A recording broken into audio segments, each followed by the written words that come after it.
In a July open hearing of this committee following publication of the Mueller report, the Democrats engaged in a last-ditch effort to convince the American people that President Trump is a Russian agent.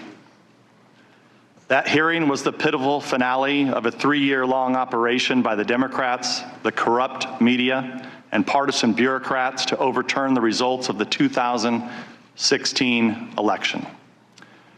After the spectacular implosion of their Russia hoax on July 24th, in which they spent years denouncing any Republican who ever shook hands with a Russian, on July 25th, they turned on a dime and now claim the real malfeasance is Republicans' dealings with Ukraine.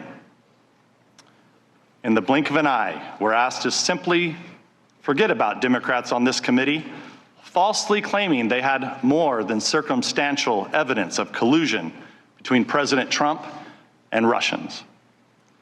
We should forget about them reading fabrications of Trump-Russia collusion from the Steele dossier into the congressional record.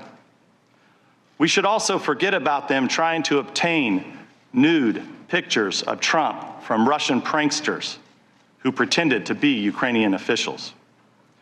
We should forget about them leaking a false story to CNN while he was still testifying to our committee, claiming that Donald Trump Jr. was colluding with WikiLeaks. And forget about countless other deceptions, large and small, that make them the last people on earth with the credibility to hurl more preposterous accusations at their political opponents. And yet now, here we are. We're supposed to take these people at face value when they trot out a new batch of allegations. But anyone familiar with the Democrats' scorched earth war against President Trump would not be surprised to see all the typical signs that this is a carefully orchestrated media smear campaign. For example, after vowing publicly that impeachment requires bipartisan support, Democrats are pushing impeachment forward without the backing of a single Republican. The witnesses deemed suitable for television by the Democrats were put through a closed-door audition process in a cult-like atmosphere in the basement of the Capitol, where Democrats conducted secret depositions, released a flood of misleading and one-sided leaks, and later selectively released transcripts in a highly staged manner. Violating their own guidelines, Democrats repeatedly redacted from the transcripts the name of Alexander Chalupa, a contractor for the Democratic National Committee who worked with Ukrainian officials to collect dirt on the Trump campaign, which she provided to the DNC and the Hillary Clinton campaign. The Democrats rejected most of the Republicans' witness requests, resulting in a horrifically one-sided process where the crucial witnesses are denied a platform if their testimony does not support the Democrats' absurd accusations. Notably, they are trying to impeach the president for inquiring about Hunter Biden's activities. Yet they refuse our request to hear from Biden himself. The whistleblower was acknowledged to have a bias against President Trump, and his attorney touted a coup against the president and called for his impeachment just weeks after the election. At a prior hearing, Democrats on this committee read out a purely fictitious rendition of the president's phone call with President Zelensky. They clearly found the real conversation to be insufficient for their impeachment narrative, so they just made up a new one. And most egregiously, the staff of the Democrats on this committee had direct discussions with the whistleblower before his or her complaint was submitted to the Inspector General. Republicans can't get a full account of these contacts because Democrats broke their promise to have the whistleblower testify to this committee. Democrat members hid these contacts from Republicans and then lied about them to the American people on national television. I've noted before, the Democrats have a long habit of accusing Republicans of offenses they themselves are committing. Let's recall, for years they accused the Trump campaign of colluding with Russia when they themselves were colluding with Russia by funding and spreading the Steele dossier, which relied on Russian sources. And now they accuse President Trump of malfeasance in Ukraine when they themselves are culpable. The Democrats cooperated in Ukrainian election meddling, and they defend Hunter Biden's securing of a lavishly paid position with a corrupt Ukrainian company, all while his father served as vice president. Despite this hypocrisy, the Democrats are advancing their impeachment sham. But we should not hold any hearings at all until we get answers to three crucial questions the Democrats are determined to avoid asking.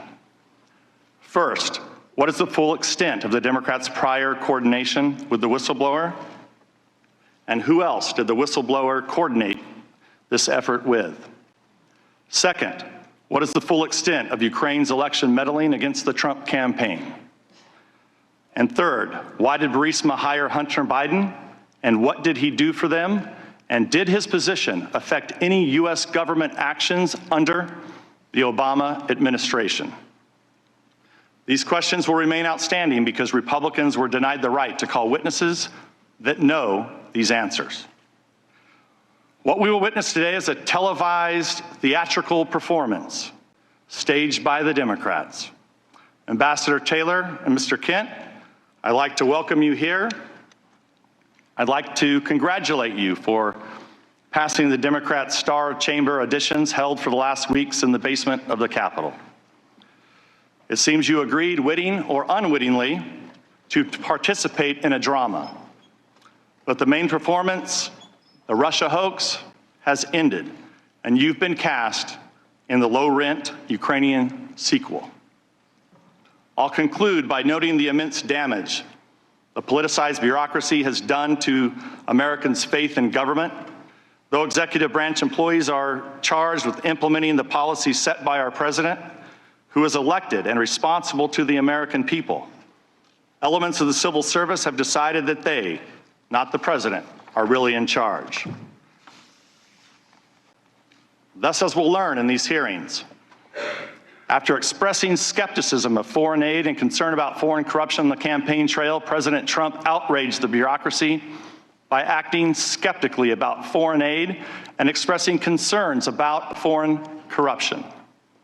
Officials' alarm at the president's actions was typically based on second-hand, third-hand, and even fourth-hand rumors and innuendo. They believed it was an outrage for the president to fire an ambassador, even though the president has full authority to retain or remove diplomats for any reason at any time. Officials showed the surprising lack of interest in the indications of Ukrainian election meddling that deeply concerned the president, at whose pleasure they serve.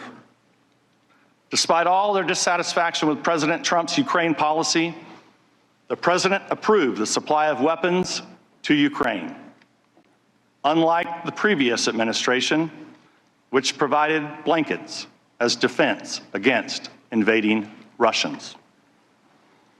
By undermining the president, who they are supposed to be serving, the elements of the FBI, the Department of Justice, and now the State Department have lost the confidence of millions of Americans who believe that their vote should count for something. It will take years, if not decades, to restore faith in these institutions. This spectacle is doing great damage to our country. It's nothing more than an impeachment process in search of a crime.